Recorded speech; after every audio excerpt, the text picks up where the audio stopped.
Hey, welcome to EPN. My name is Victor Lucas, and we bring you the latest in everything cool every single day. Thank you for joining us for another exciting episode of EP Live. Yes, this is a live stream show. We also post the archive for people to catch up, but it's wonderful if you join us live and take part in our chat and participate with all the wonderful people that are there. Hello to everyone there. I've got a question from Matthew Cruikshank, who's can you keep us updated on the Escapist show? Really curious on what's happening with that.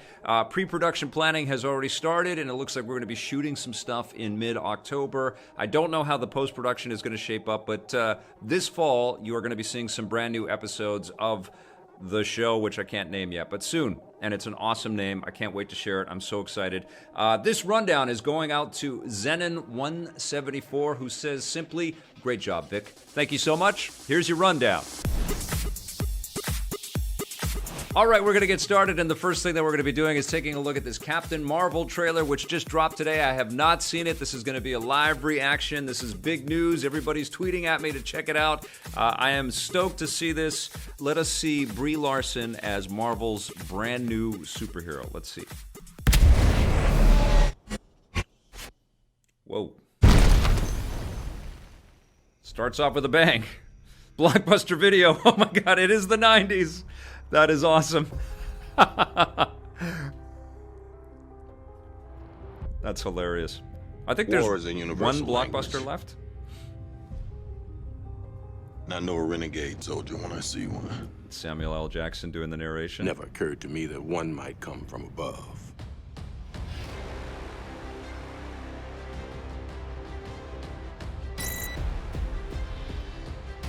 Space invasion. Big car chase. Truth be told, I was ready to hang it up till I met you today. So you're not from around here? It's hard to explain. This is great. So Nick Fury's kind of like a Man in Black in a way. I keep having dealing with an alien. Memories. I see flashes. Okay. I think I had a life here. Okay, so we're starting to, we see her But origin story as an real. Earthling.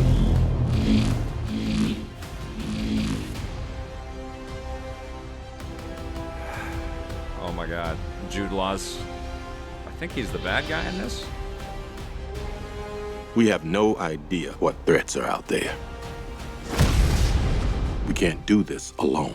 Oh man, everybody's got that de-aging technology.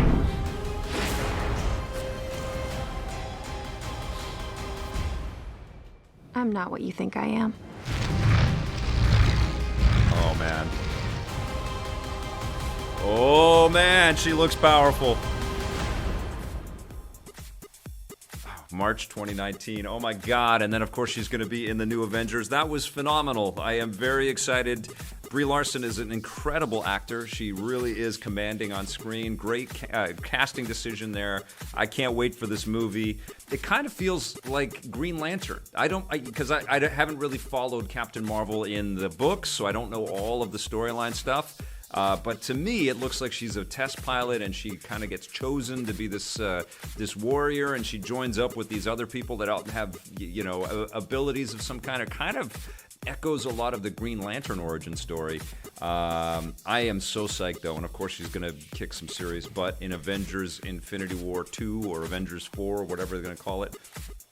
Super cool trailer. Expect nothing less, and some very cool casting there. It's amazing to see Phil Coulson and Nick Fury both with de-aging tech looking amazing. All right, the big screen Avatar: The Last Airbender movie totally sucked, but Netflix is hoping that they'll have better luck. The streaming giant has announced that they're working on their own live-action adaptation of the beloved Nickelodeon animated series. It won't have anything to do with the failed movie. It's instead an all-new adaptation that's being overseen by the original animated show's creators Michael DiMartino and Brian Konietzko, who promised to build upon the existing story and go deeper into the characters and the world. Shooting is slated to begin next year.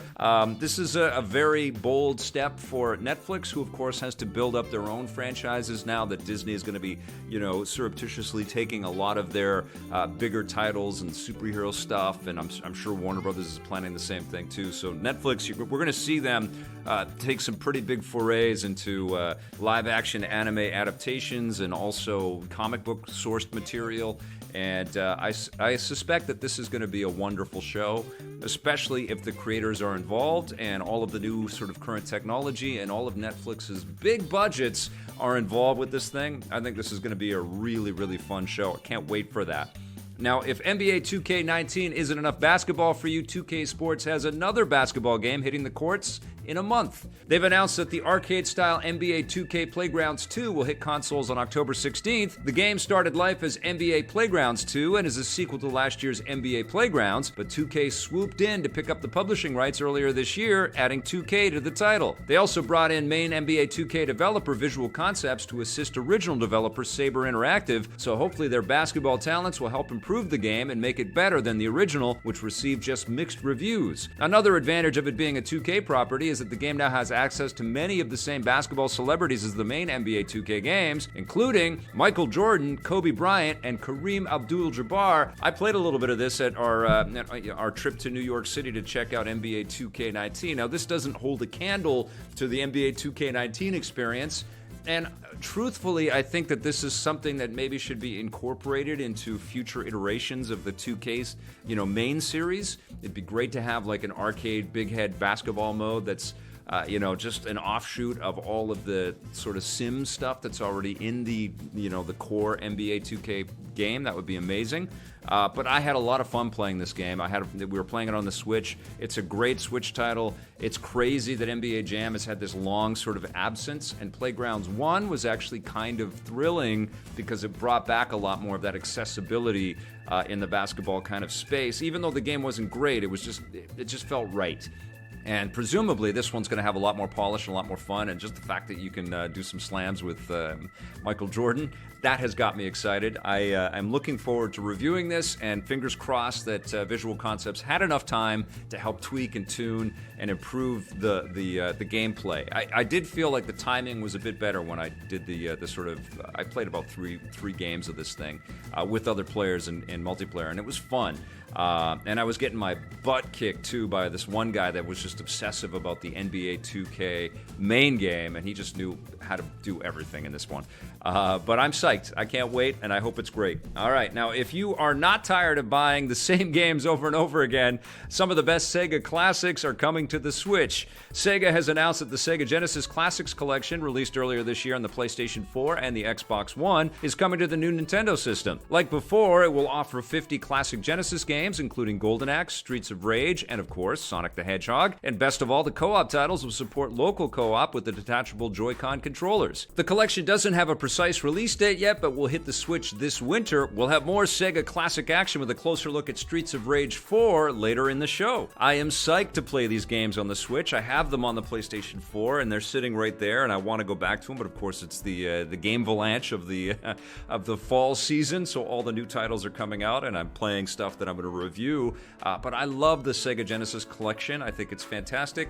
I think it will be more fantastic if I can carry it with me and pop into a quick game of Vector Man, or definitely play through the Streets of Rage titles, or experience the classic Sonic after I've dabbled a little bit more in Sonic Mania Plus. I think this is great. I think it's a little disappointing that we can't get all of this stuff included maybe with the Switch Online service as part of the sort of freebies. And presumably this is something that Nintendo will build up to. They will work with companies like Sega to offer some of the access to some of these titles, possibly even SNK, because they keep re-releasing their games. But we're not there yet. Right now we're starting with Nintendo Switch Online. You have access to the 20 or so that they're starting with. And we still have to rebuy a lot of these games that we love. But the deal is there's 50 games, and I think it's like $40 Canadian or something like that. It was not that expensive. It's definitely a tremendous trip down memory lane. There were some excellent games on the Genesis, and I am fired up to be able to play them anywhere I am on the Nintendo Switch, which is great. Now, Activision wants to make the Battle Royale mode in Call of Duty Black Ops 4 bigger and better. Several big changes are coming to the Blackout mode based on feedback feedback from the latest beta test, which ended yesterday. For starters, developer Treyarch is increasing the max number of players from 80 to 100, giving it the same player count as other big Battle Royale titles like Fortnite and Battlegrounds. They actually made this change yesterday in the last few hours of the beta, so it should be running smoothly for the final version. Another change they're making is that it will now be possible to report team kill looters, meaning that you can't kill your teammates on purpose just to steal their stuff. Treyarch says that they're looking at all of the feedback they've received during the beta and will continue to make tweaks and changes to Blackout before the final version arrives. Black Ops 4 deploys October 12th, and when we say final version, we're putting final into quotations these days because no game is really final anymore. There's always tweaks, there's always after launch patches that come down. I think Blackout is going to be ripped right out of Call of Duty, and it's going to be a persistent thing, and it will start to... this is my prediction, that nothing's confirmed, but I think that we're going to be playing Blackout for years to come, and it will incorporate stuff that's being placed into each successive Call of Duty experience. Likely it will go free to play, and likely it's going to go head-to-head and challenge games like Fortnite and companies like Epic. And PUBG, as we've said many times, has got a lot of targets on itself right now. They broke this wide open, but now all kinds of developers are going to be out there, and there's going to be billions of dollars on the table. And it's not just going to be Epic that's going to be privy to all that money for very long. That's going to do it for our rundown today, guys. Thank you for watching that. Now it's time for This Day in Everything Cool.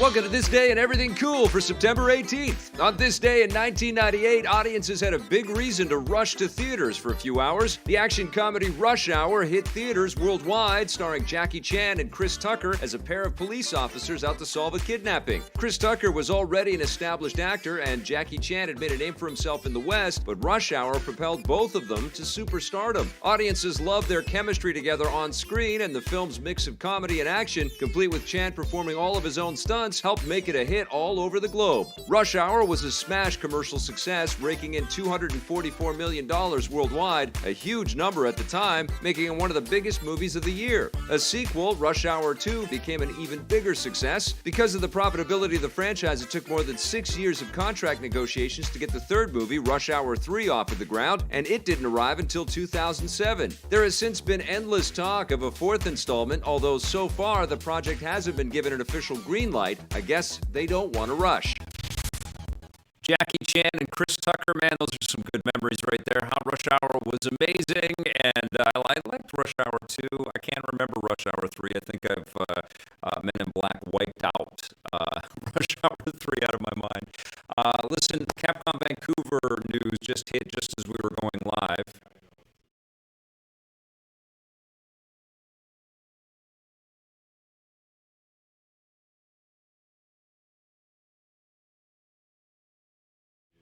Man, watching Jackie Chan and Chris Tucker in that This Day and Everything Cool piece, really, really cool memories. I loved the first Rush Hour movie. I think I liked the second one a lot too. Third one, can't remember it. Did they make a third one? I can't remember. Listen, just before we went live, the Capcom Vancouver news hit, and I've been trying to kind of formulate some ideas of what to say, but obviously I've had lots of colleagues and friends that have come through that facility over the years, and I just tweeted out not too long ago that we had been working on a little behind-the-scenes stuff with them on a project that I can't talk about, and got to see and meet and reconnect with some creative people that I've known throughout the years, and they were super excited, and it was an infectious opportunity to be around those people, and it's always heartbreaking to see great studios that have delivered really fun entertainment like Capcom Vancouver has, just poof into the ether. And I know that there are jobs and there are hardships, and you know, people probably moved to be here in Vancouver and to work at that studio. There are lots of significant other, you know, bigger issues at play here, people issues at play here than just the loss of a content manufacturer like Capcom Vancouver. And I feel for all of those people. But I think the one thing that I want to kind of sum up that I tweeted about is I've seen a lot of studios disappear. I've been doing this for 25 years, and I've seen a lot of great teams disappear. And it hurts every single time. But what I know, because I am also a content person, and I've created great teams and had incredible people be a part of what we produce. And I know how hard it is to hang on to those people. And I know how hard it is to get a bunch of people that have different ideas about what they want to do kind of all working in this kind of singular direction. And that's what companies like Capcom Vancouver have been able to do. And I know the decisions to close these studios are never easy. And they're usually, built around financials and some tough decisions and, maybe sometimes personality conflicts or whatever. But what I do know is that it's way harder to find a team and build something special because of that collaborative spirit than it is to find a good product. The people that build those products, that's the special sauce. It's not the game. It's not what we remember about the video game. The reason why we ever care about anything, movies, games, television shows, experiences that take a bunch of people to build comic books even, is because somehow those ingredients, those individual personalities found a way to gel and work together, and not without friction, not without disagreements, not without drama.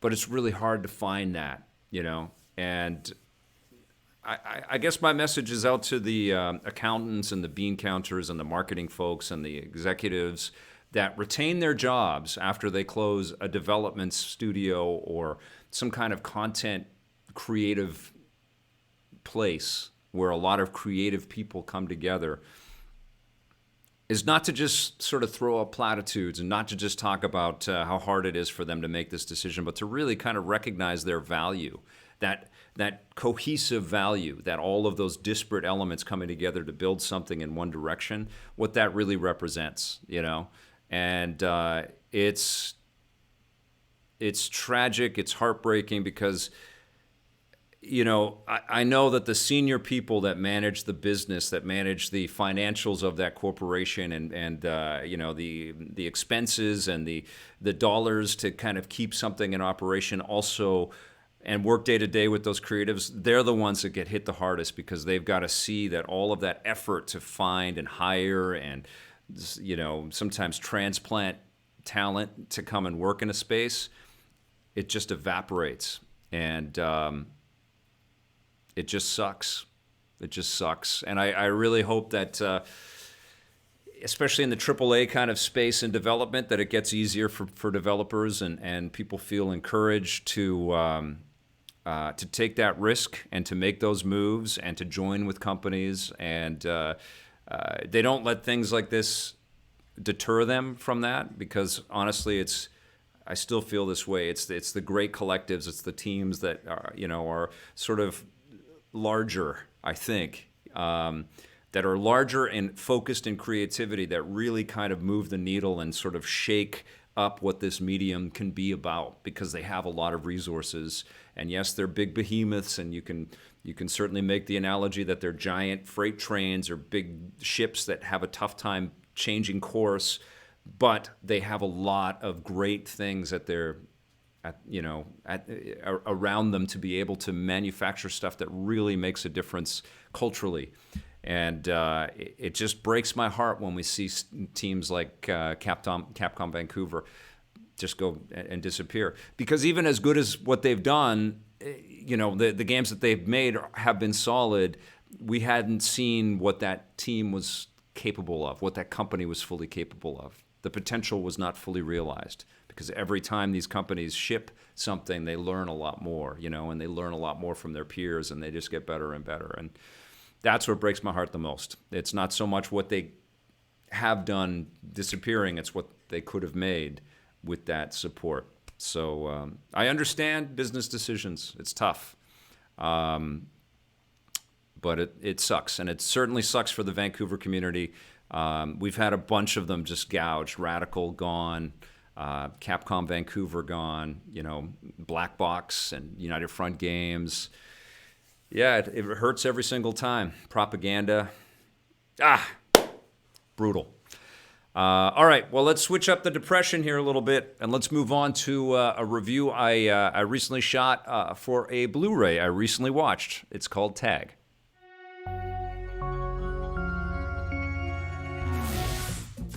The concept for the movie Tag is pretty wonderful. It's about a bunch of dudes that have played tag for dozens of years, and they've grown up together, and they have never stopped playing tag, and their sort of motto is, you only grow old if you stop playing, which is kind of like what Play Forever is all about. Our group of friends has been playing the same game of tag for 30 years. What? And so there's a lot of built-in charm with this, and certainly the story that Warner Brothers has used, and Warner Brothers sent me the Blu-ray to review here, has been about this being a true story. No, really, it's based on a true story. Now, obviously, everything has been sensationalized and Hollywoodized, and you've got a cast here of some pretty talented veterans. Ed Helms, I think, is kind of the lead in this thing, but Jeremy Renner is in this. We've got Don Draper himself. John Hamm is in this. Congratulations, buddy. You're in. And Hannibal Buress is in this as well. And it's, kind of a comedic take on these guys just chasing each other around the country and doing anything they can to tag someone. Now, Jeremy Renner really comes off as, he's playing Hawkeye in this movie again. He is so badass. He is the guy that has never been tagged in 30 years in this movie. Never been tagged.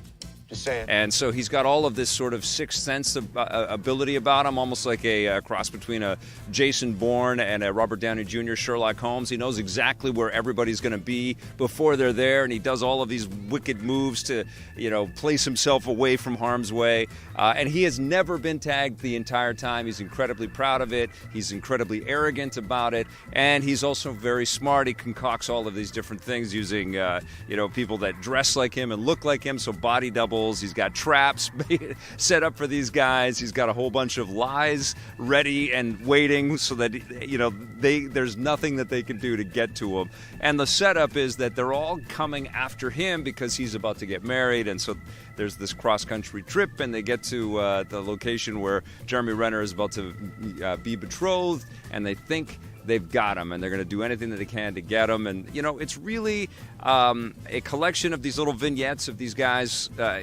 doing these pratfalls and hurting themselves and doing some pretty good physical comedy, some pretty outlandish stunt work in here as well. But it's also a lot of character stuff, and you really do fall in love with this group, it feels a little artificial. It feels like it's been a little bit manufactured and like it's a can't-miss kind of scenario. But somehow it just doesn't miss. It's still kind of charming. It's not a perfect movie. It's not one that you're going to walk away with going, oh my God, that was a classic. I can't wait to watch that again with my kids and my grandkids. It's just charming. And that's the thing that kind of came over me as I was watching this movie, is that you could be cynical about it. You can kind of dismiss it as, kind of just forgettable or throwaway, or about a concept that just seems a little on the cheeseball side. But there's something kind of genuine about the performers having a great time with this. Everybody's got a big smile on their face. It looks like they really can't contain themselves between takes. I know that Jeremy Renner I think he had 2 broken arms when he made this movie. So that's some fine acting in there and some fine discipline, because he looks like a badass and he handles himself like a badass. You kind of hate him because he's so, full of himself, but it's a pretty damn good performance, pretty fun to watch, and he is really magnetic every time he comes on screen, because you're just wondering what kind of Jason Bourne maneuver is he going to do to not get tagged. Direction was pretty solid. The script was pretty funny. I think Hannibal Buress was probably a little bit, fish out of water in terms of like trying to find his comedy sensibilities in here and sort of, hit every one of his marks. But he's got some, funny non sequiturs and some outlandish kind of observations in the middle of all this. He's part of the troupe that's always getting tagged in here as well. Time is a construct. But listen, I had fun, it's a kind of a meandering, let's just hang with these guys as they crash through things and bust stuff and have lots of people looking at them with amazement, kind of pratfall comedy. But I dug it, and I like the actors. I like that they were having fun. It's not going to blow you away, but I think that this is worth a watch, especially if you're just going to rent it. I don't know if this is the one that you're going to want to rush out and buy the Blu-ray. There's a little bit of a behind-the-scenes story on the actual tag people, which was cool. They've also got a gag reel, which is okay. Don't gag reels always end so weird? Like the last shot of this gag reel is all the cast members just walking in slow-mo as they're walking to the wedding, and it's just like a balloon just being popped, and it's just not funny at all. I can't remember the last gag reel I've seen that was just awesome at the end.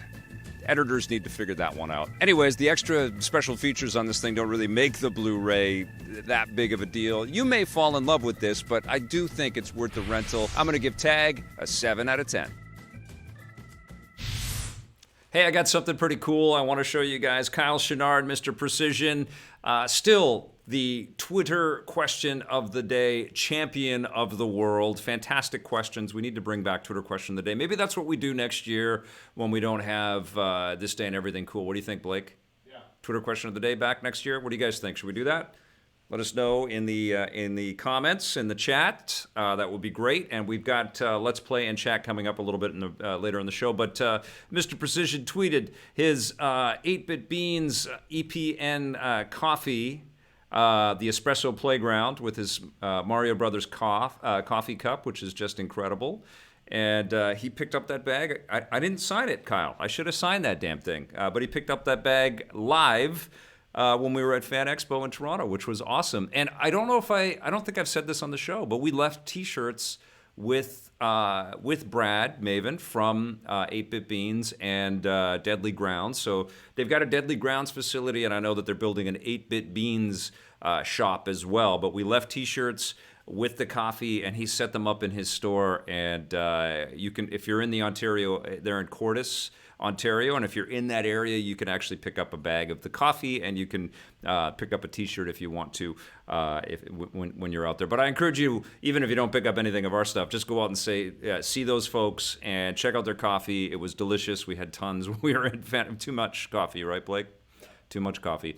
But it was wonderful spending time with those guys, and you should support them if you're in the Ontario area. So anywhere near Toronto or Cordis or I don't know all the towns. Sorry, I don't spend enough time. But I'm heading back to Toronto. I can say this now. I'm heading back to Toronto for EGLX next month. So I encourage anybody in the Ontario area that wants to come to a big video game show. It's just focused fully on video games. I know that Greg Miller and the Kind of Funny folks are also going to be out there, so I can't wait to meet up with those guys. But I'll be spending time with the 8-Bit Beans people for sure, and I think I'm going to be doing some onstage stuff, and there might be some escapist news trickling out then. I'll also be in production on some escapist content right around that time, which is going to be super fun. And the other thing that's happening for me in October, and I don't know if I've got a lot of people watching from the New York area that are planning to go to New York Comic Con, but I'm moderating one of the first panels of New York Comic Con with Warner Brothers. I'm going to be moderating the Lego DC Supervillains panel with lots of the all-star voice talent that's going to be a part of that, plus members of the TT Games development crew. I played the game at E3 this year, and it was fantastic. I've said this before, and I think this is why Warner Brothers asked me to do this panel, actually. But every time I play these games, and I play them even more now that I've got a kid, but I'm just amazed at the learnings and the new nuances and the extra levels of detail. And DC Lego Supervillains is all about creating your own supervillain and sort of getting into that world, and you get to put your own abilities and craft your own stuff, and the story was great, and they've got a fantastic voice cast. So I can't wait to moderate that panel, and I'll probably shoot a couple of interviews and stuff, and I may be involved in a couple of other things as well, so stay tuned. That's the weekend of October 5th, I believe. The panel is on October 4th. So come and see me and come and see that panel if you're going to be at New York Comic Con. But right now, it is time for us to take a look into the future. We've done some look backs in time with This Day and Everything Cool. Let's look at something that's headed our way. It's Streets of Rage 4.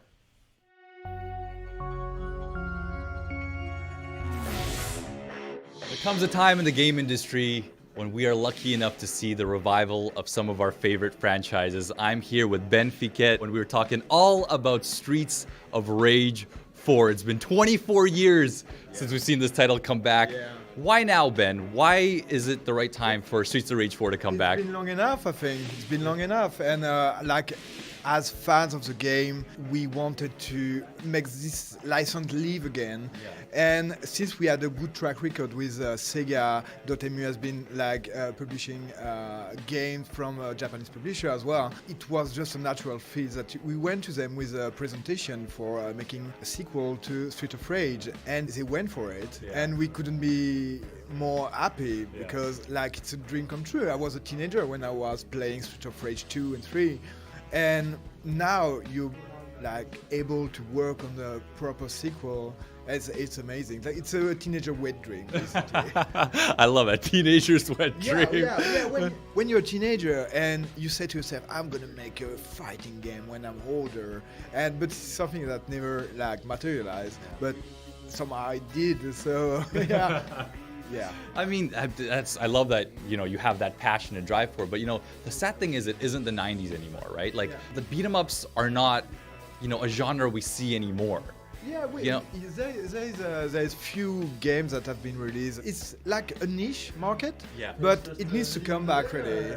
And I honestly don't think you guys have anything to worry about. I got to try it out. Definitely has the heart, and you guys are, I think that the thing that pops out the most is the art direction. What was the inspiration for the art direction? Was there a reason why you wanted to take it this route, or we're keeping it the traditional, 8, 16-bit that we expect from the series? You're gonna have like a game that does feel, for me, like a Street of Rage, but with traditional 2D animation, which I love. The inspiration behind the animation is more to have like a Street Fighter 3 Third Strike as a beat 'em up, instead of beat 'em up with very few frames and call it a day.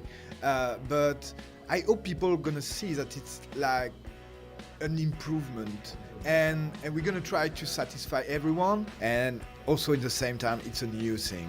You have to understand this is a new thing. Exactly. Yeah. And I love that direction that you're taking. I gotta say, it's beautiful. Only 2 characters announced so far. We got Axel and Blaze. Anyone else that might come back? I know you can't tell me much, but are we gonna expect some new faces as well, though? I can't tell you much, but the only thing is I can say is there's gonna be more than 2 characters playable. Okay. Yeah, because obviously we're not gonna offer just Blaze and Axel to play. There's gonna be more characters. I'm not gonna tell you how many. I'm not gonna tell you which one, but we're gonna try to have something generous. I want to ask you one last thing. I was fortunate enough to meet a lot of the team here, and there's clearly a lot of fans of fighting games here, and you guys, play Third Strike. You guys go all together and play arcade games. And I think, is that something you guys are looking to implement in the Streets of Rage franchise too? Just that love for fighting games. And I noticed there's a lot of juggles, a lot of really fun combos. I couldn't really stop trying to go for more combos when I tried it. Is that something that you guys really aspire to? Well, it's not a fighting game exactly. This is not a Street Fighter game. This is not a King of Fighter game. This is still a beat 'em up. The essence of the game is a beat 'em up. So we're gonna implement some things that are relevant and something we're not gonna add. Because it's not relevant to a beat 'em up game. Things are looking bright. This game was amazing. I had so much fun. I cannot wait for the release of this, and you should be really proud with your team.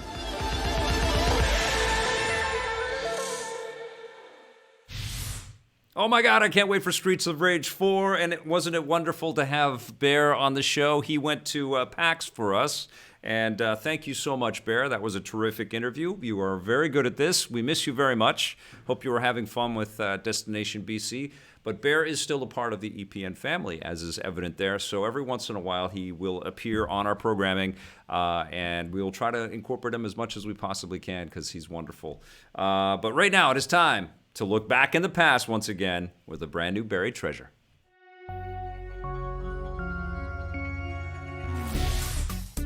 The game that put Twisted Pixel on the map was Splosion Man. This was a title that came out in 2009, and it was introduced on the Xbox 360 as part of their live arcade program. And this was a very imaginative title where you had to explode yourself numerous times to get past obstacles. And the physics-based, ragdoll kind of character that we had to explode all over the screen was hilarious. There was a great sort of comedic streak all the way through this. The puzzles got incrementally more difficult as you went along, and you felt like, such a genius for figuring things out by exploding your hapless little protagonist across the screen.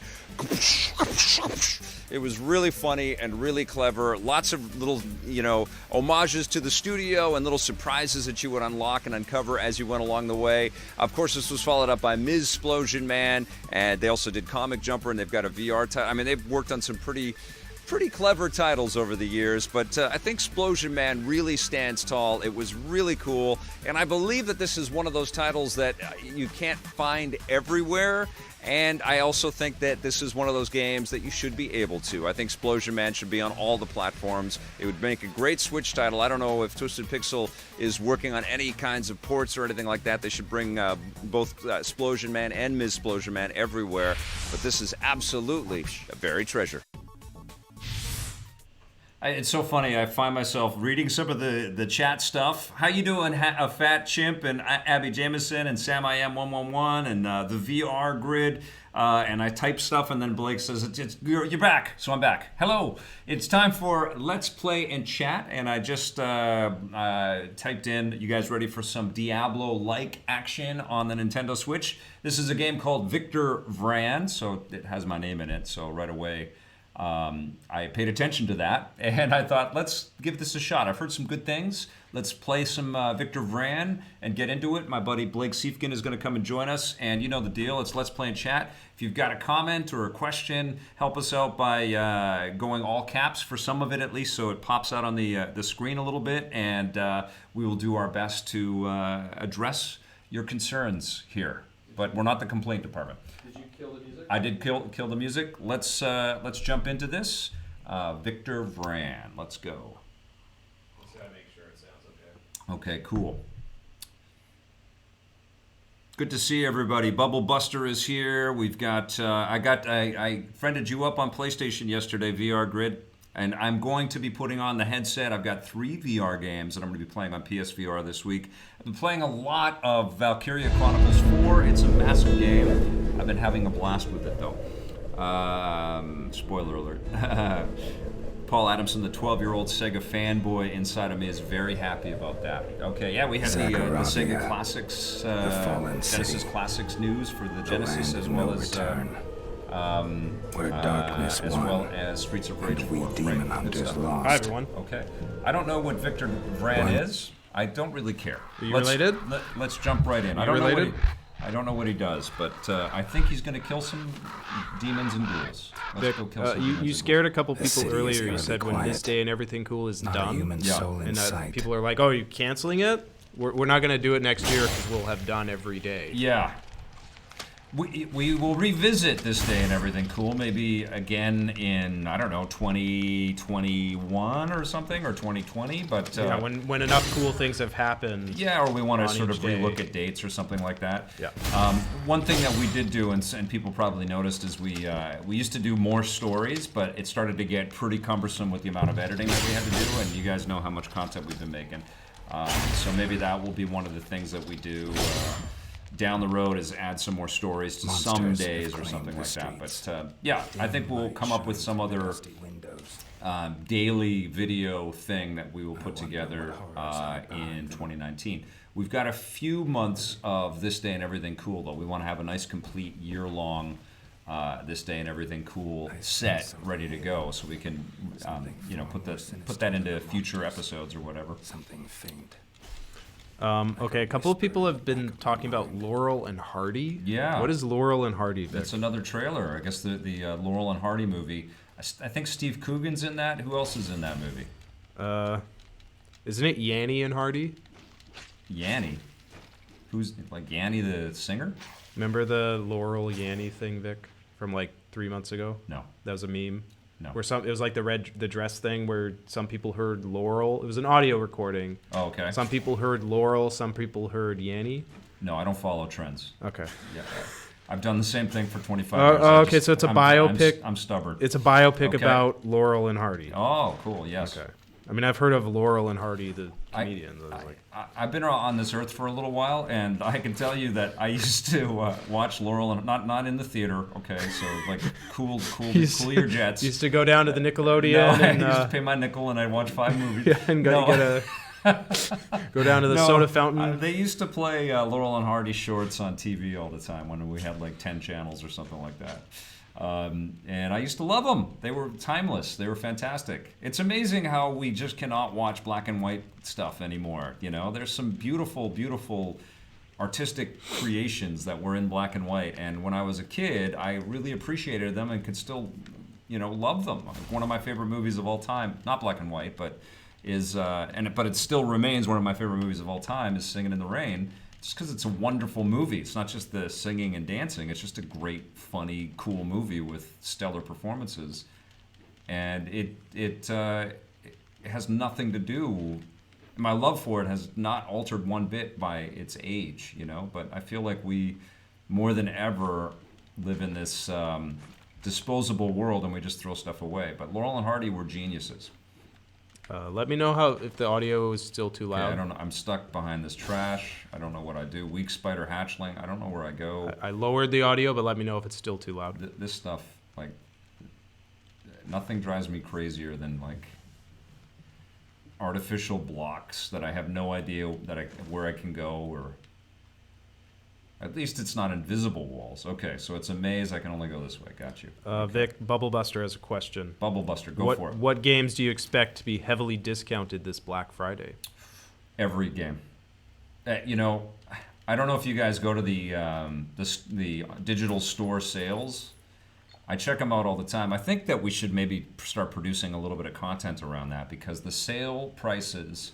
Steam set the tone here, right? Steam and its Steam sales really kind of got us set up to think like, oh, let's wait a couple weeks and things will go down. But now if you go to the PlayStation Store, the Xbox Store, the Nintendo eShop, a little less so with the eShop because it's still kind of new, but the deals are insane. You have to jump over the barricade, Vic.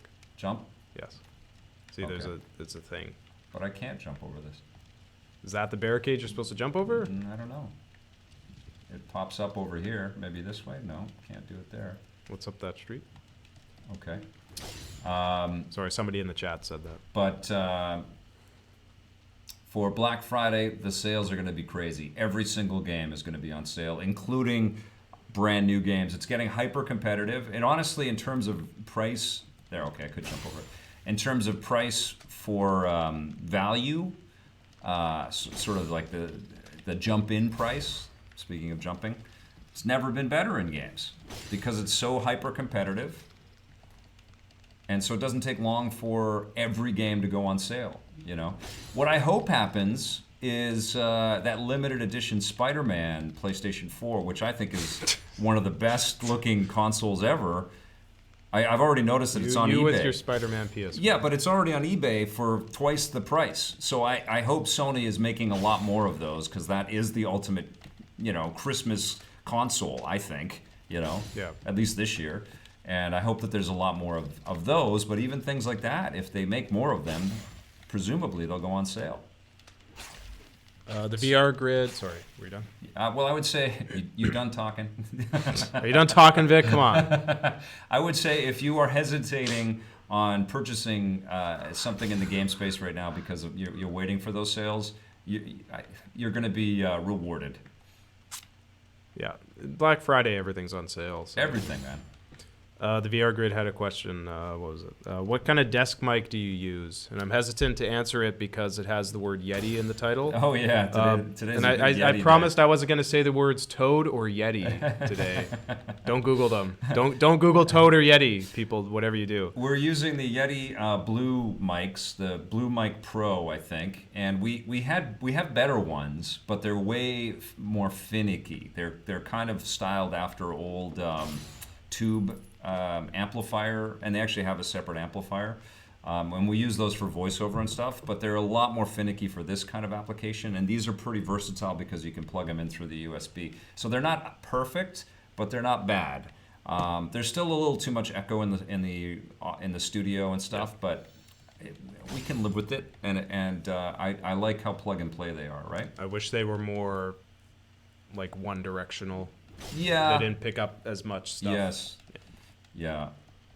Now maybe those will be some things that we'll look at. We're slowly, we're trying to figure out how to smartly spend money to add pieces and pieces. I think we're going to do a Patreon, guys. I think we are.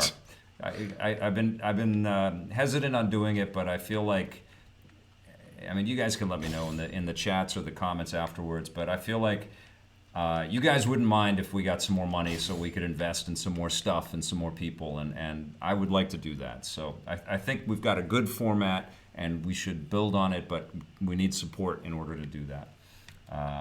But finding better mics and better gear and stuff like that would be part of the equation. But we can do a lot with what we have already. Taz is asking if we're going to be at Fan Expo. Vancouver. Yes, we are. I'm putting a couple of ideas together. Okay, so I have to go this way. We are definitely going to be there. Stay tuned. I think that's all I'll say right now. Gamer Freak 84. Question, Vic, did you see the new photo of Jim Carrey as Dr. Robotnik in the Sonic movie? And I've got it right here if you want to look at it. No, let me see. Hang I on, know actually. that it's being shot in Vancouver, so they've been taking set photos and stuff already. Where's my one? Okay, jump to climb onto the balcony. Sorry, my phone is just loading the image. It's dialing up to its modem. Okay. Remember those sounds? Oh, these aren't official photos. They're just set photos. Yeah, people are stealing them. Sneaking pics. Okay, so we are so here. hang on. So I have here's to jump up on the wall. Oh, I see. Here's the jump set up photo. on the wall. Hold on. Jump here. What? Jump. Get up there.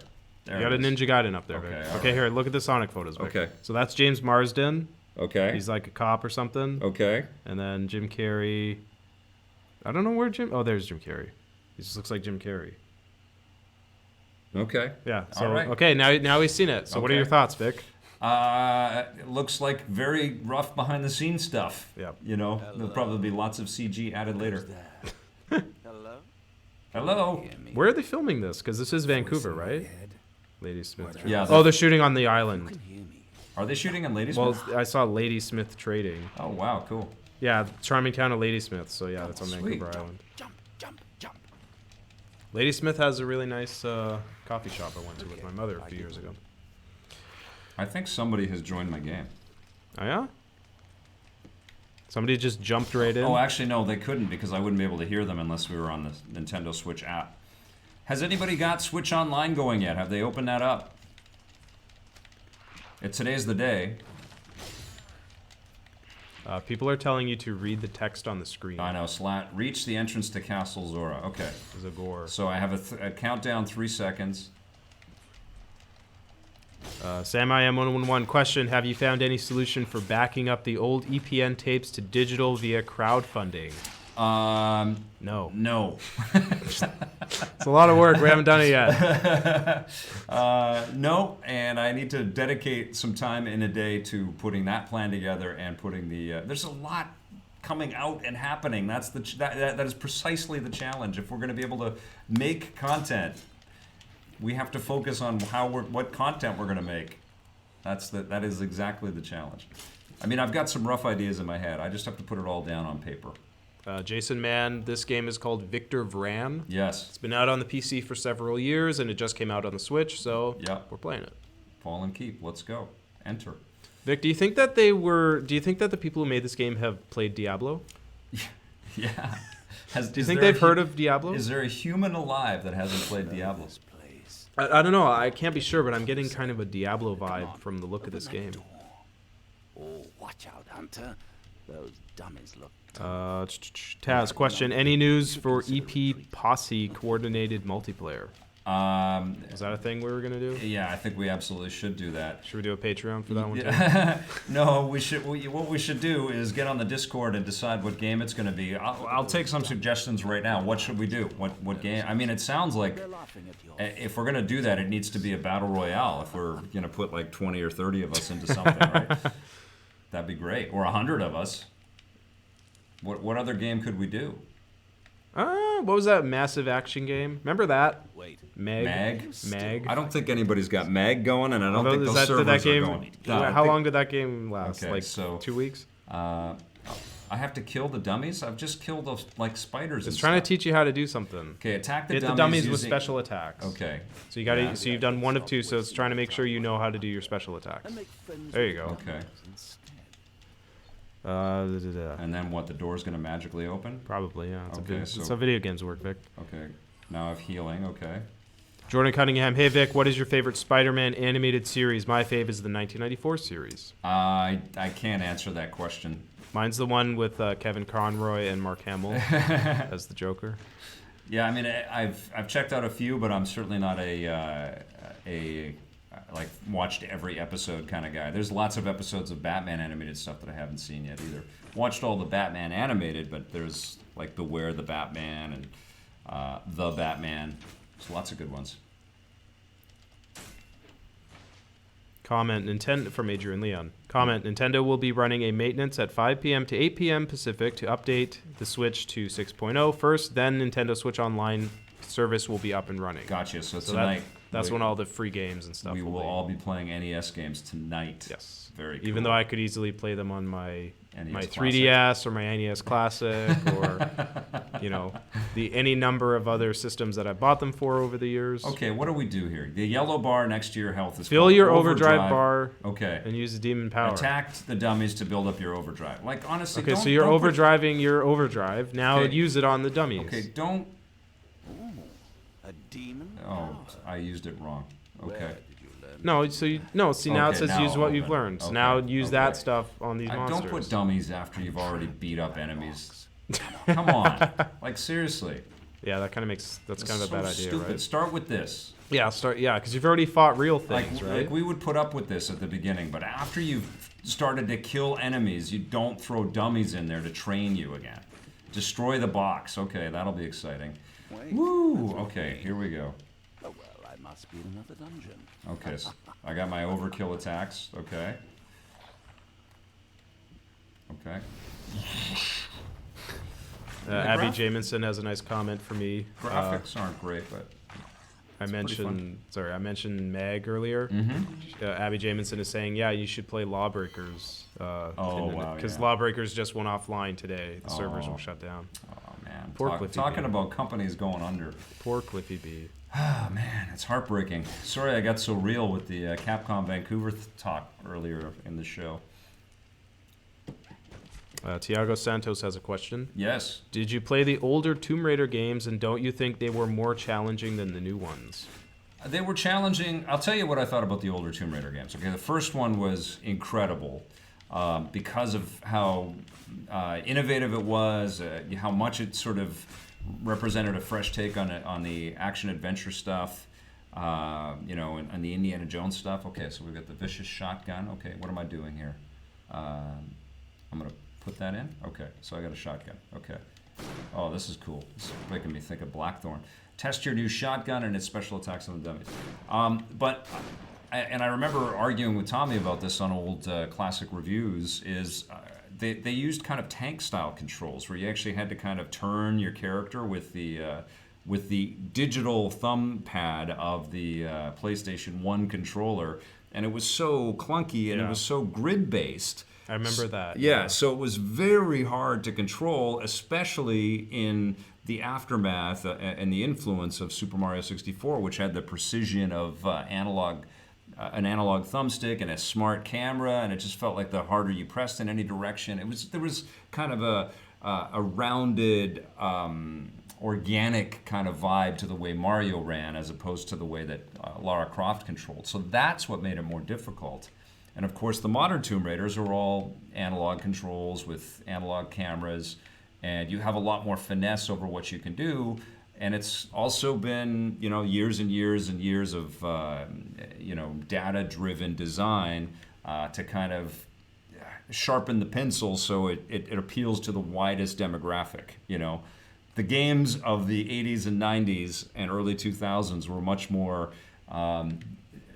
They were sort of like shooting darts at a dartboard. Maybe we'll get this, maybe we won't get this, maybe we'll get this. Yeah. And there was a rawness to the way that content was created back then. That's less so today. It's definitely hit driven. It's definitely data driven, and that can dumb down the experience for a lot of hardcore players that remember the old days. But one of the smart things they did with this new one, and I want to see more developers do this, is the difficulty toggles were about exploration, combat, I kept and asking puzzle them solving. about that because that is so cool. It's an amazing thing, and it's it like was the coolest thing. Yeah, so you can make one part of the game much more challenging, and I think that's brilliant. And I hope that more developers take that idea. Every game should have that. That's something that every other game needs to steal. From them, especially games that are so big and have so many different kinds of things to do. Test your shotgun and special abilities. Yeah, the only thing I remember about the original Tomb Raider was you couldn't save in most, like you had to get those stupid. Oh my God, and that was so frustrating. I saved in the middle of a dive fall right before she hit some spikes, and so every time I loaded, I was throwing the controller around the room. Okay, so I just shot dummies until the door opened. That's ridiculous. That's bad design. Fancy Fam has a question. I don't know the answer to this. Can you use portable hard drives on the Switch? Can you? I think you can. I know you can get an extra. You can buy an SD card and slip it in there, and it gives you more storage. Maybe that's an update in the making, because I keep having to delete games now. I've got a 256 gig micro SD, but it's packed. So I wouldn't mind something like that. That'd be great. I mean, the system itself is a portable hard drive because it's a portable system. But I mean, that's one thing on the inevitable sequel to this machine. They need to improve. They need to put more internal storage. Has Nintendo ever done that? They had one for the Wii U, right? Or they need to work with a. I'm sure there's an officially licensed Nintendo Switch SD card out there now, but there needs to be a terabyte one that's reasonably priced, or a 2 terabyte one. Yeah, because I mean, you get a 250 gigabyte one, and what is that, like $100? Yeah, I mean, it broke my heart to have to delete Bayonetta 1, off my machine. I can re-download it. I sometimes you just want to jump in for a level. You know what I mean? And that immediate access off of a hard drive is the greatest luxury. It's fantastic. I mean, I get the idea of collecting the hard copies and Johnny Millennium, that's what he's all about, and I totally understand that, and certainly in this idea of things being deleted from libraries like the Apple controversy recently, but there's something so magnificent, especially for somebody that's collected lots of physical copies in his career, about being able to immediately jump into these things for a little bit, and it hurts your heart when you go, no, I need the space, and I delete it. Okay, so there's a treasure over here. So Victor Vran is talking to me, and he guides me a little bit in my earpiece. Okay. I knew your greed would get the better of you. It's pretty good. The audio quality is like really present. It's right there in my ears. Okay, there it is. Jordan Cunningham is saying the Wii U doesn't use external hard drives. I thought it did. I thought it did. Oh, I've got speed. Is that going to last forever, though? Nope. Yeah, I think it went up a little bit.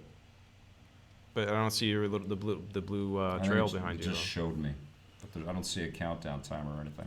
There's something about that voice. Something I can't quite place. Rods27. Yeah. Would Marvel's potential gaming universe be exclusive to PlayStation or just Spider-Man? That's a huge legal question. I guess it would just be the one owned by Sony. Multi-platform. Yeah. Yeah. But I'm thinking I think they're saying if they made like a shared universe thing that encompasses the new Spider-Man game. No, I said this before, but I believe that Sony would be smart enough to share, especially if the publishing responsibilities were shared and the costs and all that. But they would share their Spider-Man in the hopes that there would be some kind of exclusive to PlayStation, extra content involved with some kind of Marvel deliverable. But just like the movie version of Spider-Man is shared with Sony, I don't think PlayStation would say, no, you can't have our Spider-Man. I don't think that would be good for them. Yeah. Like, honestly, this Avengers game, if anything, the Avengers game, if Spider-Man isn't in it, Spider-Man should be downloadable content or a bonus piece of content on PlayStation. I'm like 99% happened sure here? he's not in the. I got kicked out to the thing, or I have to start again? I don't know. What did you do? I don't know. Because the trailers they released that one teaser trailer, and you see that shows like elements of each hero, like you see Cap's shield, and they didn't have any Spider-Man stuff. I think it's just the 5 Avengers that we know from the movies, even though it's not the likenesses. It's not from the movie universe, but I think it's those 5 characters. It's Iron Man, Cap, Hawkeye, Hulk. You could certainly make a parallel with the way that they sort of frame the story in the movie for sure. Make a cool game universe out of that, and then introduce Spider-Man later. Yeah, but it would be crazy for Spider-Man not to exist. I in would that world. bet Spider-Man doesn't appear in that game. Well, if it doesn't, then they're going to be eternally teased for that. You know, like they are with the Fortnite lack of the crossplay there. The real question is, will Aunt May be in the game? Because that's the character we all care about, Vic, is Aunt May. I want an Aunt May video game. I want to play as Aunt May. Okay. People are asking if you're excited for Red Dead Redemption 2, Vic. We're not really excited for that, right? I am so we haven't been excited. We haven't been talking so about that every day for the past that year. I'm going to reach out to Rockstar in a fruitless attempt to remind them that I'm going to be at New York Comic Con, and perhaps they may want to talk to me about that's not going to happen. The fact that so what's better, the Gilded Sword? Yes. I'm going to try to get an interview with Terrence Malick. But I don't know if they're planning anything at New York Comic Con, but I'm just going to say, I'm here, guys. I'm in town. Do you guys want me to do anything? But I know they're going to say, yeah. But yes, I'm so excited. But I am super busy in October. There's a lot going on, and I don't want to have to just squeeze Red Dead Redemption in. You know, I want some days to be able to do it and play it. Tyler Fisher is saying he wants to see R2D2 play RDR2. Oh yeah, so Red Dead is the abbreviation. Oh, RDR2, yes, yeah.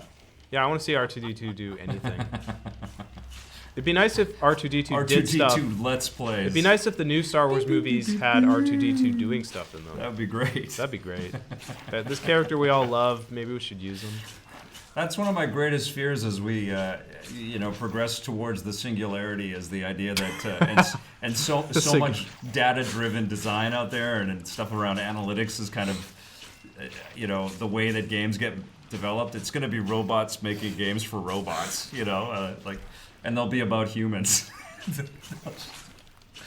Back in the old days, there used to be humans. The Omega Point is nothing but minds in a jar playing video games made by minds in a jar.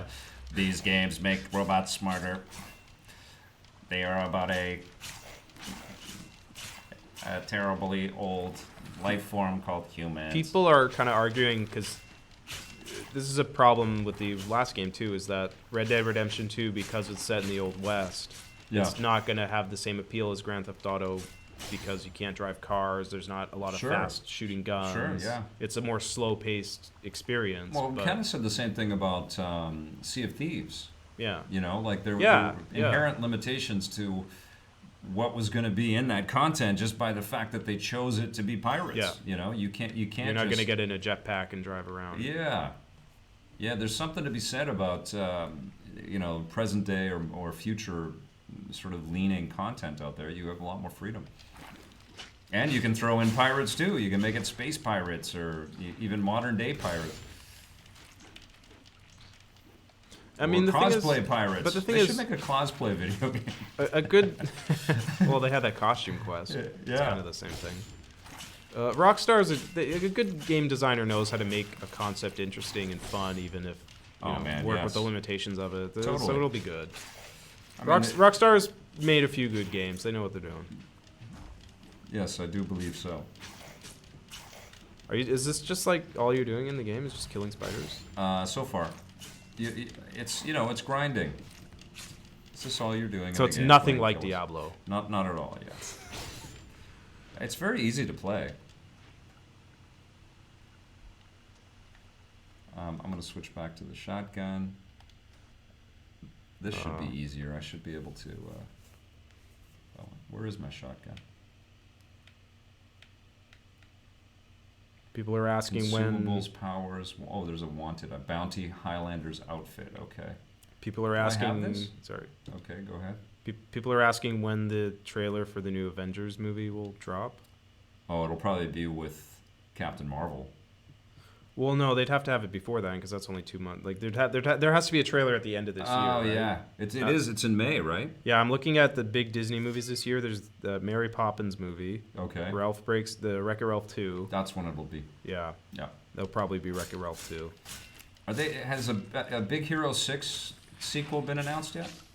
Didn't they say they were doing that? Because that'll be time for Disney Animation to throw in some of their Marvel assets because it's a Marvel property, Big Hero 6. No, So. they have an animated TV show, but they haven't announced a movie.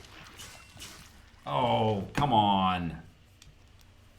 Okay. Yeah, my money would be on Wreck-It Ralph 2. Okay. Getting the trailer. Not enough overdrive. Or you'll probably see it before Aquaman. Okay, yeah. You know. Man, how do you think Aquaman's going to turn out? Yeah. I mean, James Wan's a talented filmmaker. Yes, he is. And Jason Momoa is a talented actor. He is cool, yeah. They didn't rush that thing. They delayed it a couple times. Yeah. So they took the time to not mess around with it. Momoa is... I don't know if you remember a terrible movie called Bullet to the Head.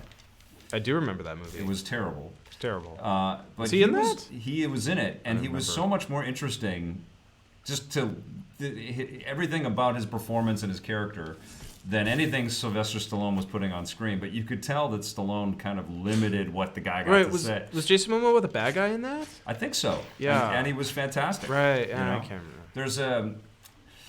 I don't think he's not Daniel Day-Lewis, but there is an honesty to the what the guy brings on screen. Like he's playing like every huge personality in Hollywood. He's kind of bringing himself to the screen, but he's such a fascinating dude that's okay. Yeah, I don't know. Aquaman. Wonder Woman was decent.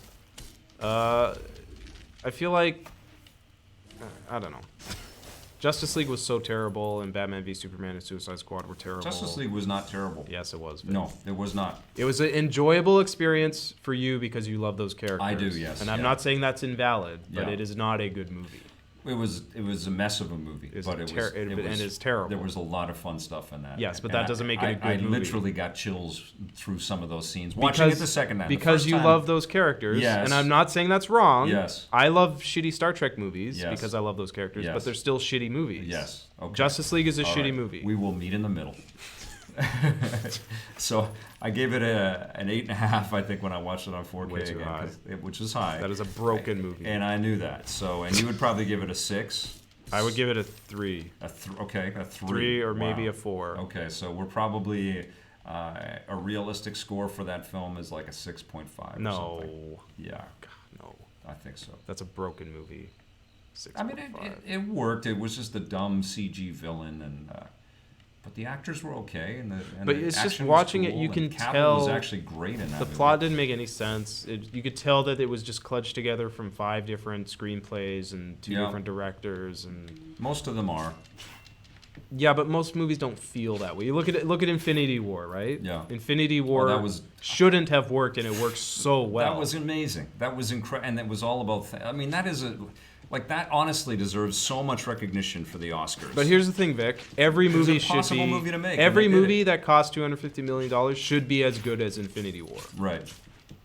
So, You're right. Yeah. You're right. There's too much at stake, and too many smart people have to work together. And how they much should does all be that good. how much does the best screenwriter in Hollywood cost? $1 million per script? Probably, yeah. $1 million is peanuts when a movie costs $250 million, Yeah, right?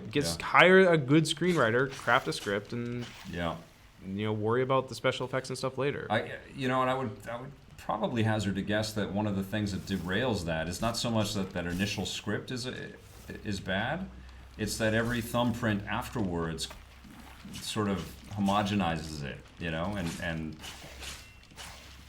and it projects what the audience would expect into that redraft, and that's what dumbs down these big blockbusters. They just keep overanalyzing it.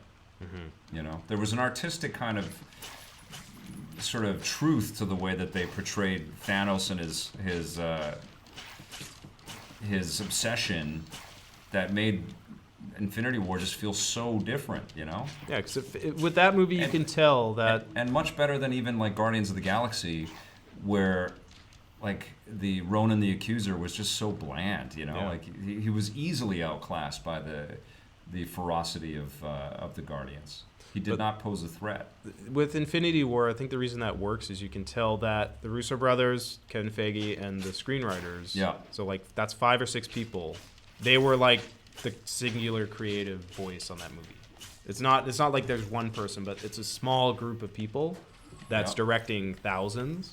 And it's not like with Justice League where you can just tell that there were dozens of different executives and producers and people, you know, there were too many cooks in the kitchen for Justice League. Whereas with Infinity War, you can tell it was only about 4 or 5 people. Yeah, for sure. In the room making the big decisions. And they were all probably seeing eye to eye on a lot of stuff. Okay. Anyway, Jordan Cunningham wants to know, what are you going to get? What platform are you getting Red Dead Redemption 2 on, the Xbox or the PS4? I don't care. Yeah, I think I'd prefer to see it on the Xbox because it is a tad more powerful. But I don't mind. It could be on the Pro or the One X. Okay. I don't know where my shotgun went. Okay, my Destiny cards. Okay. You can now equip Destiny cards which grant various... Okay, so let's look at my inventory. And where might those be? There they are. I don't have any Destiny cards. Okay, and where did my shotgun go? I had one. Oh, my shotgun looks like a sword. Vicious shotgun or devastating shotgun? Devastating, more powerful. And why can't I have a sword in one hand? I guess I haven't unlocked that ability yet. Oh, I do. Equip a Destiny card here. Do I have any? No. No Destiny cards. Okay. Okay. You mentioned Ronan the Accuser. Yeah. From the first Guardians movie. Yeah. Jason Mann is pointing out that he's back in Captain Marvel. Right. Yeah, and so is Jamon Honsoon. Yes. Who was in Guardians 1. Yeah, they'll be a little bit younger. Yeah, and I think they're good guys in this, right? Or they're pretending to be good guys? Because the pictures I saw... Yeah, Jamon Honsu. I'm not sure. I think it's Jamon Honsu. I think he is a good guy. Yeah, and Lee Pace too. Like you see them wearing the Green Lantern costume that she was wearing. The Captain Marvel costume. Yeah, with the Star Trek medical team. Doesn't it remind you of Green Lantern? It does. I was watching that trailer. I was like, oh, this looks like a good Green Lantern movie. Yeah. That's not a bad thing. It's so tragic what they did with that Green Lantern movie. Oh my god. That Green Lantern movie is worse than the Daredevil. It's worse than the Elektra movie because there was way more money involved. And crazy to think that Ryan Reynolds' buddy, Hal Jordan's buddy, is Taika Waititi, who directed Thor Ragnarok. God, I totally forgot about that. Right? Isn't that crazy? Yeah, that is crazy. They should get him to direct the new Green Lantern movie. I think he's going to direct Guardians of the Galaxy. I'm predicting that movie's not going to get made. No? I predict Guardians 3 won't get made. At all. At all. No. I mean, how could they? It would only have Rocky Raccoon in it, Vic. But yeah, no, Batista's not going to come back. And yeah, all the other actors like... Who's not coming back? Batista's not coming back. Did he say that? No, but I don't think he will. Yeah. I think they're going to... Yeah, Disney's going to be like, nope, you're gone. And talk him out of it? And Chris Pratt and Zoe Saldana and Bradley Cooper are going to be like, well, we're contractually obligated, but when we negotiated our deal, it was to be in a James Gunn movie, and now it's not a James Gunn movie. Right. I think there's going to be so many problems that are going to snowball, and I don't think he's going to get made. But we'll see. Game Freak 84 is asking, did you see the on-set photos of It 2? No. How does that look? I haven't seen them. Ooh, I've got some. Hope gives me health. Let's do it. Let's go with health. You liked that first It movie, right? Yeah, it was cool. And I'm not a horror fan. I wasn't really freaked out. I was impressed by the way it was made. It wasn't scary, was it? It wasn't super scary, but it was cool. Yeah. The book's better. I want to visit that town that they shot it in. It's an Ontario town. Is it near Cortis? Cortis? I'm not sure. Yeah, it's near Toronto, but it looked cool. Ontario's a small place, so yeah, Ontario. Everything's close. Everything's close together. Canada, we all know each other. We're small. Do you know Mike, who lives on Yonge Street? We should walk over to Ontario after the show today. Yeah, let's go grab a coffee in Ontario. Okay. I thought I was the last living hunter. Victor Vran just arrived. Don't plan on staying long. Why does every good guy in a game sound like this? That's what I said when I arrived. Because they're all trying to be David Hayter. Heard of him. You could Okay. Trying to make sense of what happened. I'm trying to make sense of what happened. She has another reason to stay here this long. I need a lozenge. Did you have a see? lozenge?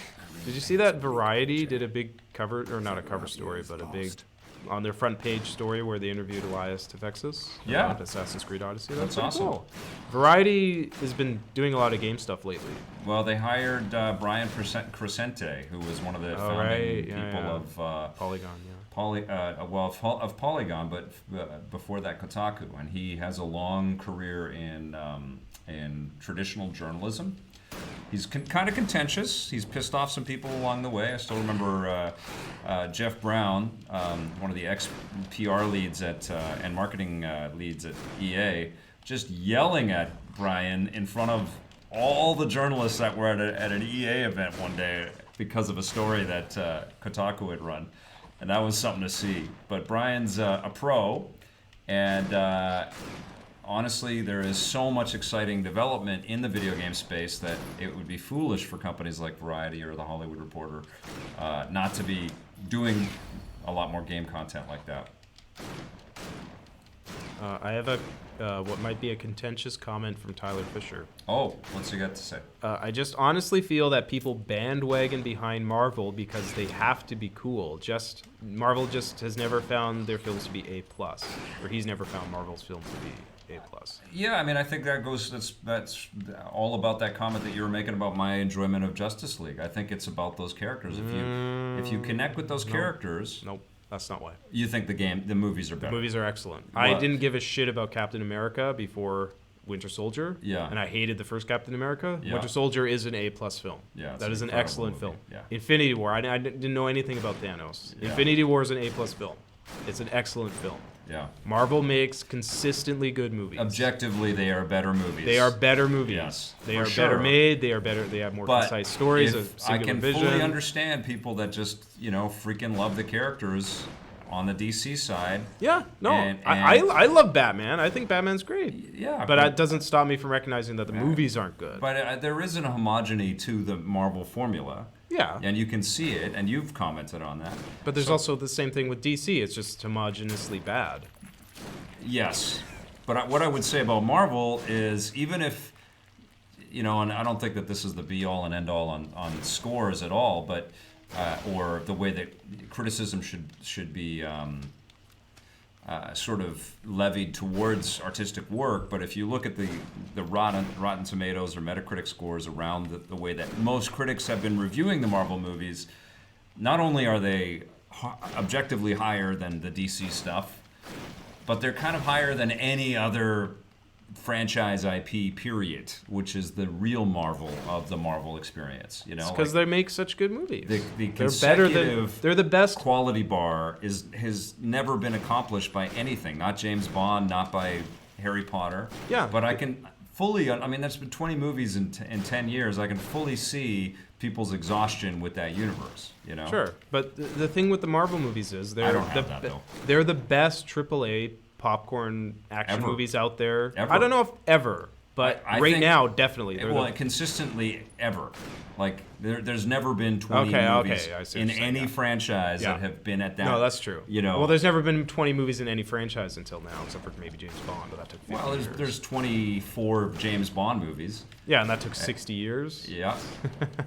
Nothing like, I mean, it's just an unprecedented, and they do it again and again, like an unprecedented feat Yeah, because and it's not anything magic. It's just they make a good, solid script that obeys rules. Well, they have 80 years of intelligent character development, so even if you're not familiar with they have the, intelligent use of their IP. They know how to use their IP. But just if you forget all that, just look at the way the movies are crafted. They're well-made films. And chaperoned. Yeah. DC doesn't know what the hell they're doing. Yeah, and honestly, like, if Lucas had stayed with Star Wars to shepherd it, but worked with a stable of filmmakers that weren't afraid to voice their own opinions about where they were going to go, tell me that those Star Wars movies would not be all more interesting. Which ones? Prequels?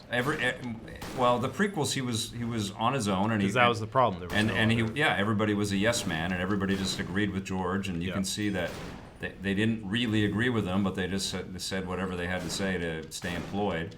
But if Disney had bought this stuff and said, "Look, George, we need you to shepherd this," he wouldn't have wanted to. But I agree, they would be much more interesting. He didn't want films. to because he bared the brunt of the criticism for the prequels, and it was an exhausting thing for him. But anyways, it's a whole series of hypotheticals, but tell me Star Wars would not be in a better place right now. They would be much more interesting films. Right. If Lucas worked with the exact same filmmakers, but he had a kind of Yoda-like mentorship or a Yoda-like sort of guidance for where they were going to go with all that stuff. And maybe wrote out all the outlines. And the closest thing they have, I guess, would be JJ, but he's never had he's overinvested. He's in 2 major franchises. Yeah, plus but he's never had like He's in Mission Impossible. He's got all this other stuff going on. JJ's a good like he absorbs another franchise and just makes it, but there's no like JJ-ness to it. You know what I mean? Other than like a lens flare. Yeah. He knows he comes into another franchise and makes it the best it can be. I honestly, but he doesn't make it JJ. I'm a huge fan of his, and I've loved his. Like, I thought Felicity was a cool show. I loved Alias. I loved his take on Mission Impossible 3. I love The Force Awakens. I love that he committed to it. I love the first Star Trek movie that he did. I'm a huge fan of his. Yeah, he's an excellent. I'm not saying he's bad, but I feel like he's not distinct as a filmmaker. Well, he should make an Alias film or something that is uniquely his. Yeah. You know. Yeah. And show us what his voice really is, and focus only on that. Like, just go out there and say, "This is the only." I'm not doing 90 things at the same time, which his name is attached to too much stuff, and. Like he's got a huge company to run, and they're making video games, and like, how do you have focus on all of that stuff at once? You know? Yeah, they need the Kevin Feige of the Star Wars. They needed Kevin Feige, and you know, Kathleen Kennedy should have been that, but I think she was also dealing with keeping Lucasfilm in San Francisco. But that's the thing. That's the problem, because Kathleen Kennedy was never like the head creative person. Yeah. She's one of the best producers that has ever lived. Yeah. But she's produced some of the best films of all time. She's hired great people. But she was never the creative person, yeah. Right? I'm not saying she's creatively inept, but she was never. That was never what she did. So it was silly to expect her to do that from the get-go, right? Like, she's a money person. She's a producer person. Like. Organizational person. She's not a story person. They need to have a Kevin Feige of the Star Wars movies and of DC. It's very easy to talk about other things while you're playing Victor Vran because it's very easy to play this. But I have to say, it's also pretty fun. It's pretty addictive, and this is not nearly as polished as what we've seen for Diablo 3, the Eternal Collection, but it's available right now, and it's pretty fun. I'm having a good time. Too many spiders, a lot of grinding, but that's part of the game. Does it live up to the name Victor? I like that it has Victor in it, but you can play this local co-op and online co-op, and it's pretty impressive. How much more did you want to play, Vic? That's the thing. I got a long question. Okay, let's hear some questions. Okay. Oh, wait, where did it go? Okay. Abby Jamieson. Question: do you think game engines will get to the point where they may be an alternate to standard CGI workflow for motion pictures? Example, the Weather Channel recently started using Unreal Engine 4 for a segment. So I think she means like using a game engine to make special effects in a movie. Yeah, I mean, that's happening right now. Unreal is used on set. Like if you watch the behind the scenes on Ready Player One, they're using Unreal tech to craft sets and characters, and But they're not. They're not used There's not in using real to time to finalize the thing. No, but it allows the artist to kind of prep the work that then is interpreted for final renders. Because that's the one thing with movies is they have this amount of time in special effects that they can take a full render pass, and we're not going to see that go away. But I think we're going to see it in episodic television very soon. We're going to see real-time stuff and very fast iteration on effects happen very quickly. And I know personally that there are game developers that are thinking about how to do that for television right now. And we're going to see studios like Netflix go, oh my God, we need huge, special effects in a comic book show or whatever. And Unreal tech in real time is going to be I need it done quickly. That's going to become so important. But the other side is we're going to see previs work be ported right over to game engine stuff. And I think we have not seen anything yet when it comes to the way licensed work is going to be exploited in the video game industry. We've seen that a lot for a long time. But now it's going to be the same asset pool that's being used for a film be ported directly over, or a TV show be ported directly over to in-game experiences. And that's going to be cool, as long as the story crafting and the mechanics are all solid. Do you that's remember going to be a big part of it. When did you watch the behind-the-scenes stuff for Avatar, James Cameron's Avatar? Yeah. What they did with they had little models, and then they would be performance capture, and then they would get sort of the previs exactly the way it was, and then just render it. Yep. Why is that not being done more? You know it what I is, mean? and that's the super. Not really though. Not that same workflow. It's more Well, that's what they're working on animation. right now. They're absolutely if you look at Ready Player One's production sort of methodology, you can see that they're thinking this is game asset. They took game assets and they made them movie assets, but you can see that they're also thinking this could be. And I think had Ready Player One hit with the cultural impact that maybe everybody was hoping for, that's exactly what would have happened. A lot of that work would have, and I know they made a VR thing, and there was stuff that exploited some of that stuff, but I think if it had been the hit that everybody was hoping it would have been, it didn't quite get there. They would have probably used a lot more of that content in some game material. But it's coming. Absolutely, it's coming. I mean, this next generation of machines and the things like real-time ray tracing that NVIDIA just showed off, we are going to see some incredible stuff in real time. We're going to see fully animated stuff that's done with Unreal Engine 4 or whatever, and Unreal Engine 5, that will become Netflix television shows. So how many different enemies have you killed already? You've killed a spider. I've seen spiders, zombies, and ghosts. They have there's the codex. So let's look at the monsters. So this game is very repetitive. A lot of spiders. Lots of spiders. And one wraith, Forgotten King, very Lord of the Rings like, and some undeads.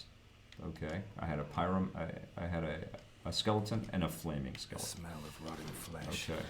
It's very repetitive, but all of these overhead role-playing games are. I think we're gonna go back to a blade. Do I have? Oh, I have an axe. Okay, I have a hammer. Let's see how that looks. Okay. Oh yes. Okay. Ryan Landis question: if they ever made a Metroid movie, who would make a great Samus? Ooh. Jessica Chastain is good in everything. I like Annabelle Wallace. She's kind of her star is rising. She's in Tag, which is where I just saw her, but she was in The Mummy, which was probably not on her IMDb anymore. Who is she? The blonde, the girlfriend? Yeah. And I think she's in Peaky Blinders, but she's got a cool look, and she's young, and her star is rising. Daisy Ridley. She's cool. Okay. Are we done? Yeah, that's Victor Vran. That was fun. So that's a good question. So you enjoyed this, Ryan Landis? Yeah. Are you going to keep playing it? Yeah, I'm going to keep playing it. Yeah. I mean, I knew what I was in for. I dug it. It's giving me a little bit of the Diablo kind of taste. Just a little. But I want Diablo. And it looks want exactly Diablo. like Diablo. Well, from what I saw. Where do we see Diablo running on this? Yeah, that's you know, because this Diablo has been refined and like Blizzard doesn't just release it and then port it. Yeah, they keep tweaking Blizzard, and yeah. They're awesome. Okay, bye everyone. Okay, you guys, that's gonna do it for our EP Live episode today. We had a ton of fun with you guys today. Hope you guys had a good time. Dedicating this show to everybody at Capcom Vancouver. I hope all of you find work quickly and you are doing things that you love out there. And I hope that you are all finding games that you love and movies that you love and enjoying all of that stuff as well. Lots to be entertained by. The world can be a tough place. And that's why entertainment is so important and valuable and worth our time. And it's great to be excited about all this stuff. This is coming from a guy that's been doing this for a long time, okay? And I think about, you know, why am I so passionate about this? And maybe I should do other things. But then I realized, look, this is what life is about. These are some of the great gifts of being alive, is being able to enjoy fun entertainment and great video games and great stories and, you know, all that stuff. You know, listen, we've got lots of other content on the channel for you to check out, so please do. And if you dig it, hit subscribe. Don't forget to hit that little bell. And if you're so inclined, we have the join button on our gaming.youtube.com/EPNTV channel. YouTube, why don't you just put that damn join button all across the platform? Make our lives so much easier. But thank you to everybody that does join. Thank you for watching. We'll be back again tomorrow with a brand new EP Live for you. Until then, you got to play forever.